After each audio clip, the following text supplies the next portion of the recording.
Salut, ça va vous? Avant de parler littérature, tout ceci, tout cela, j'ai une requête à vous poser. Voyez-vous, ma chaîne ne progresse plus comme elle le faisait avant. Ça m'embête un peu. Pour y remédier, je voudrais reconduire un format de vidéo où on parle d'un bouquin sur un temps très court, sur un YouTube Shorts en fait.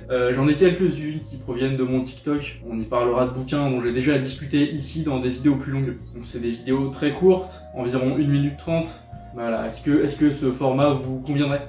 Il y a 1 an et demi, à l'été 2023, j'avais réalisé un projet de vidéo par jour. C'est ces vidéos-là qui ont la meilleure durée de vie en fait, alors que les vidéos longues s'épuisent bien plus vite en termes de progression au niveau des vues. Ces vidéos longues, elles continueront bien sûr, à l'image de celle-ci, parce que c'est mon format favori. Mais il faut que je booste ma chaîne, il faut que je trouve des solutions, des biais pour que celle-ci continue d'évoluer. J'ai pu commencer à en mettre quelques-uns, mais si ça vous convient pas, on arrête.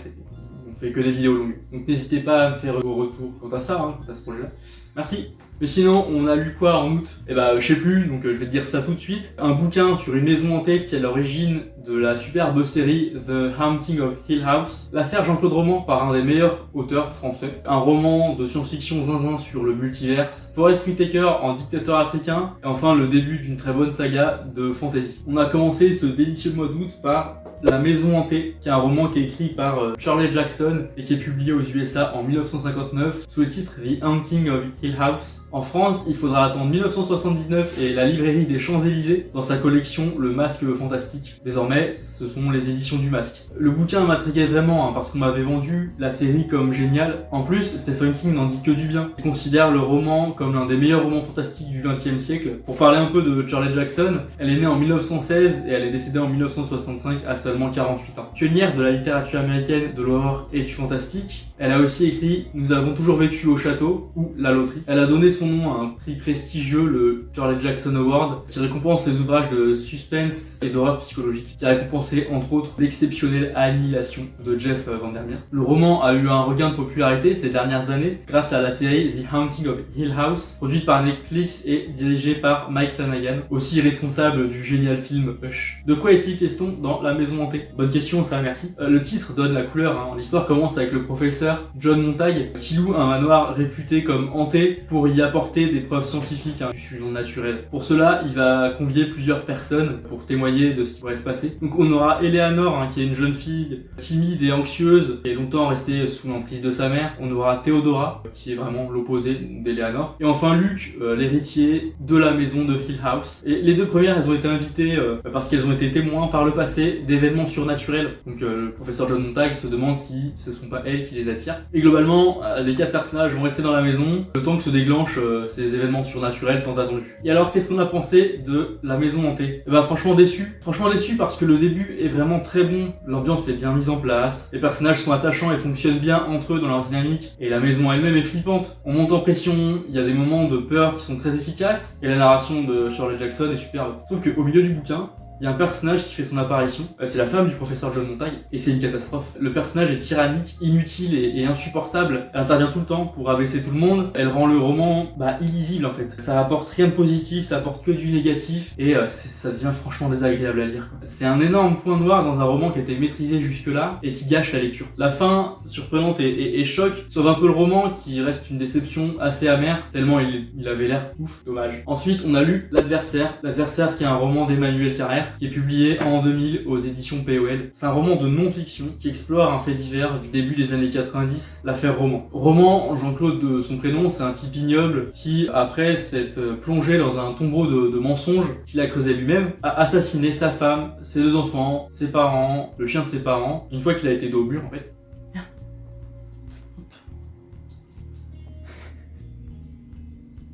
C'est à partir de ce bouquin que l'auteur s'est dédié à la non-fiction, dont il a fait son genre référentiel. V13, qui se concentre sur les attentats, sur le procès de l'attentat terroriste du 13 novembre. Ou encore Liminov, que j'ai ici dans la bibliothèque et que j'ai hâte de lire, et dont il y a un biopic qui sort bientôt. D'Emmanuel Carrère, j'avais lu que 2 bouquins avant celui-ci. Je suis vivant et vous êtes mort, biographie de l'auteur de science-fiction Philippe Cadic, que j'avais étudié lors de mon master, et que j'avais adoré. Et La Moustache, que j'ai lu l'année dernière.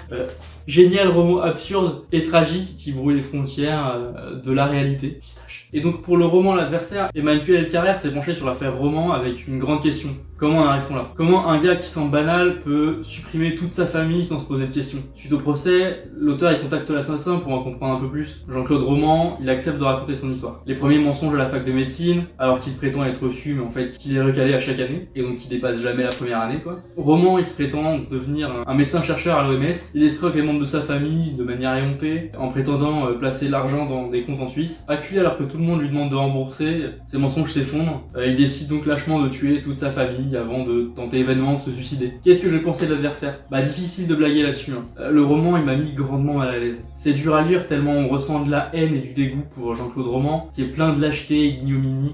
Difficile aussi de comprendre pourquoi aucun des proches de Jean-Claude Roman ne se pose de questions pendant 18 ans quoi. Pendant 18 ans, tout le monde se contente des conneries peu cohérentes que Jean-Claude Roman leur sert, et c'est tout. Bref, la narration d'Emmanuel Carrère et sa posture en tant qu'écrivain est hyper intéressante à suivre. On sent qu'il veut faire un compte-rendu factuel du déroulement de l'affaire. Seulement, à cela se mêle son ressenti de père de famille, d'homme et d'être humain, qu'il ne peut qu'émettre un jugement sur cette affaire sordide et sur cet homme ignoble. C'est perturbant et marquant et je le relirai jamais. Ensuite, on a lu Dark Matter de Blake Crouch. En France, c'est publié en 2017 par J'ai lu dans sa collection Nouveau Millénaire, un an après la publication américaine. Les droits sont récupérés en 2024 par Game Master, qui fait vraiment un travail que j'aime beaucoup sur les couvertures. Bon, Blake Crouch, c'est un type qui commence à faire son nom dans la science-fiction depuis quelques années. Il a écrit la trilogie Wayward Pines, qui a connu une adaptation en série à succès, produite par M. Night Shyamalan. Dark Matter connaît actuellement son adaptation aussi en série, par Apple TV+, avec Joel Edgerton et Jennifer Connelly. C'est d'ailleurs en ayant vu la bande-annonce que j'ai voulu me choper le roman. J'ai été happé directement par les promesses de cette bande-annonce. Le roman, il a été nommé à la sélection des meilleurs romans de science-fiction de 2016 de Goodreads, seulement battu par le 3e tome de la saga Red Rising de Pierce Brown. Dark Matter, ça explore une thématique fantastique. Qu'est-ce que tu veux encore? Dark Matter,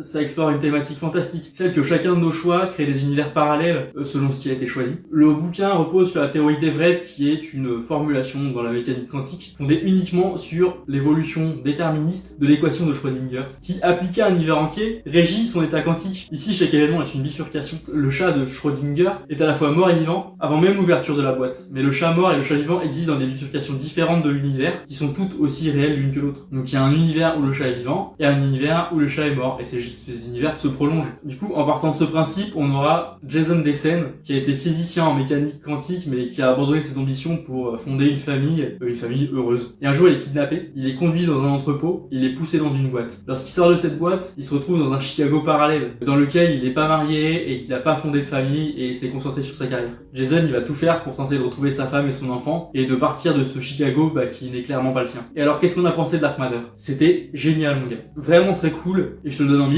c'est ma recommandation du mois. Sans véritablement vous spoiler, on explore le multiverse en partant de la base de Jason Dessen et de Chicago. On voit plein de Chicago différents, et c'est génial. La première partie se déroule sous la forme d'un thriller haletant. La deuxième partie, c'est une science-fiction complètement barrée. Blake Crouch, il a un vrai sens de la narration, c'est hyper haletant, on peut pas s'arrêter de lire, et on fait aucune pause, et c'est délicieux. Le récit est maîtrisé et explore des possibilités et des mondes que j'ai jamais lus auparavant. Il y a une vraie originalité. Il y a une question qui nous travaille, c'est quelle vie pour les choix qu'on n'a pas fait? À quel point aurions-nous été différents? Et j'ai clairement hâte de lire les autres romans de Blake Crouch. Pour continuer, on a lu Le Dernier Roi d'Écosse, qui est un roman écrit par Gilles Foden et publié en France en 2003 par les éditions d'Olivier. C'est les bouquins où il y a toujours un arbre sur la couverture, c'est toujours la même couverture. Au Royaume-Uni, ça date de 1998. Gilles Foden, c'est un journaliste qui est devenu romancier, spécialisé dans les romans se déroulant en Afrique, mais prenant pour personnages principaux des anglo-saxons. Lui-même étant un anglais ayant vécu au Malawi. En vrai, on va rapidement aborder le bouquin parce que c'est là qu'intervient malheureusement la limite du retard dans mes vidéos, c'est que je me souviens presque pas du livre, et encore moins des raisons pour lesquelles je l'ai lu. Il y a une adaptation filmique du bouquin en 2006, qui est connue et appréciée, avec Forest Whitaker, qui a remporté un Oscar du meilleur acteur pour ce rôle, et James McAvoy. J'ai vu le film, j'ai dû l'apprécier parce que j'avais noté 7 sur 10, mais j'en ai vraiment aucun souvenir. Dans Le Dernier Roi d'Écosse, on suit Nicholas Garrigan, qui est un jeune médecin écossais qui part faire un stage en Ouganda parce qu'il a envie d'aventure. Sauf qu'il arrive pendant le coup d'état de 1971, lors duquel Idi Amin Dada prend le pouvoir. Un jour, il se balade tranquillement là dans la brousse, et il y a une voiture qui a un accident sous ses yeux. Dans la voiture, on aura le dictateur ougandais que Nicolas soigne. Suite à cet événement, Idi Amin Dada, il demande à l'Écossais de devenir son médecin personnel. Nicolas accepte et voit le pays sombrer dans la violence et la folie aux mains de ce tyran sanguinaire qui se considère comme le dernier roi d'Écosse, d'où le titre du bouquin. Et alors, qu'est-ce qu'on a pensé du dernier roi d'Écosse? J'essaie de me remémorer vraiment, mais les souvenirs sont pas solides. Je m'en souviens m'être ennuyé pendant une bonne partie du bouquin. Le personnage principal n'a aucune substance, il est lâche, il est transparent, il est inutile. Sauf que le récit, il est écrit à la première personne, on vit les événements par ses yeux à lui. Et il est comme ça à dessein. C'est pour que le charisme du dictateur Idi Amin Dada sorte encore plus, mais ça ne reste pas moins difficile de suivre un personnage aussi transparent, de prendre le parti ou d'avoir de l'empathie pour lui, alors qu'il fait rien pendant ces temps difficiles, quoi. Autant Nicolas, c'est une invention totale de l'auteur, autant Idi Amin Dada a vraiment existé, a vraiment été dictateur de l'Ouganda entre 71 et 79 et a vraiment été un turbo zinzin. Et ouais, dans le bouquin ça fonctionne bien, on a peur de lui, il est lunatique et il passe d'une grande sympathie à une folie meurtrière en un rien de temps. Et c'est le véritable aspect positif du bouquin qui au final je crois l'avoir assez bien apprécié puisque je lui ai mis 7 sur 10. C'était peut-être un peu trop généreux comme note. Pour conclure et pour finir ce mois d'août, et tout au long du mois d'août j'ai commencé et bien entamé cet énorme pavé. Cet énorme pavé dont on va discuter un peu dans cette vidéo parce que j'ai pas eu le temps de tout finir au mois d'août. Voilà, il fait 1113 pages, c'était un peu beaucoup. Les Annales de la Compagnie Noire, la première intégrale, écrite par Glenn Cook. Donc on va discuter là des 2 premières histoires et puis je laisse la 3e histoire à la vidéo consacrée aux lectures du mois de septembre, puisqu'il y a une réelle progression dans la narration. Cette première intégrale, elle est composée de 3 tomes, de 3 histoires. On aura la Compagnie Noire, le Château Noir et la Rose Blanche. Donc les Annales de la Compagnie Noire, comme je vous l'ai dit, c'est écrit par Glenn Cook, publié à partir de 84, et ça continue apparemment parce qu'il y a un nouvel arc à prévoir qui sera publié en 2025 et 2026 aux États-Unis. J'espère que ça va le faire parce que Glenn Cook, il a quand même 80 berges. Les Annales de la Compagnie Noire, c'est un peu le travail de la vie de l'auteur américain, mais pas seulement puisqu'il est extrêmement productif. Il a écrit plein de séries, plein de sagas, plein de romans indépendants. Bref, c'est une légende de la fantasy, on peut le dire. Bon, alors après tout ça, les Annales de la Compagnie Noire, ça parle de quoi? Alors on va seulement aborder les 2 premières histoires, c'est-à-dire la Compagnie Noire et le Château Noir, et on laissera la Rose Blanche pour le mois prochain, pour que je suive un peu mon rythme de lecture, comme si j'avais pas déjà 4 vidéos de retard, enfin. Alors la Compagnie Noire, ça agit comme une introduction à cet univers qui est bien étendu. La susnommée Compagnie Noire est une compagnie de mercenaires de guerre qui vendent leurs services armés au plus offrant. Dans ce monde de fantasy sombre et dépouillé, le monde est globalement en guerre totale avec 2 camps. Le camp de la Dame, qui fut la femme du dominateur, un espèce de dictateur magique et infernal, qui a été déchu il y a des siècles par une élue qui est surnommée la Rose Blanche. Et la Dame, elle vit encore, elle a été ressuscitée, et elle veut dominer le monde. En face, on a le camp minoritaire des rebelles qui luttent sans cesse pour vaincre la Dame. Et dans cette guerre totale, on retrouve la Compagnie Noire, engagée par un asservi, qui est un servant de la Dame. Ils sont recrutés pour lutter contre les rebelles. Leurs aventures sont narrées par Toubib, médecin et membre très expérimenté de la compagnie. Et alors, qu'est-ce qu'on en a pensé? Il y a une vraie différence entre les 2 premières histoires, une vraie différence de qualité, même si les 2 histoires sont très bonnes. La première histoire est un peu chaotique dans sa construction, plutôt qu'une histoire en tant que telle, on a l'impression d'avoir un ensemble de nouvelles sans réel lien narratif les unes entre les autres, outre les personnages. Tu sautes pas dessus, comme si on avait affaire à plusieurs très bons épisodes des experts. Pour autant, ça reste très bon et une très solide introduction à un univers de fantasy qui a vraiment l'air cool. Avec des personnages très solides et une ambiguïté morale qui rappelle le meilleur de Gagner la guerre de Jean-Philippe Jarossi.